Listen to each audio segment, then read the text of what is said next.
માણાવદર તાલુકાના સ્વામીના બોડકા ગામની અંદર ધીરુભાઈ રાબડિયા, જેને 13 વીઘાનો કપાસ છે, તો ધીરુબાપાએ ડોઝ લઈ અને માર્યો તો. આજે ધીરુબાપા કેટલા દિવસથી આની અંદર ડોઝ માર્યો તો? એને 17-18 દિવસ થઈ ગયા છે, બરાબર ને?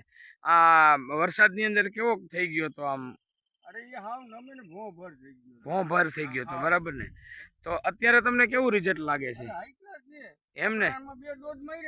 હા, 2 ડોઝ માર્યા અને હવે 3જો ડોઝ મારવાનો છે, બરાબર ને?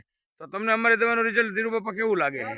તો મારા વિશે, મારા એગ્રો વિશે ને મારા જે પ્રોડક્ટ તમે વાપરો છો એના રિઝલ્ટ બાબતે તમે ખેડૂતને શું કહેવા માંગો છો? બહુ સારું. એમ ને? એમ તમે દવા જે છંટકાવ કરવાની જે ડોઝ મારી પાસેથી લઈ જશો એ તમને કઈ ઊંચો પડે કે એવું કઈ ખરું? એમ ને? તમને કઈ ખર્ચો વધારે થાય કે વધારાની કઈ દવા મળે? એમ ને? તો આ કપાસની અંદર મારી પાસેથી દવા લીધી એ સિવાય બીજા કોઈ પાસેથી લીધી કે કોઈ પાસેથી લીધી જ નથી? એમ ને? તો પહેલેથી જ તમે મારી દવાનો ઉપયોગ કરો? 2 જ ડોઝ માર્યા છે મારા, બરાબર? આ કપાસની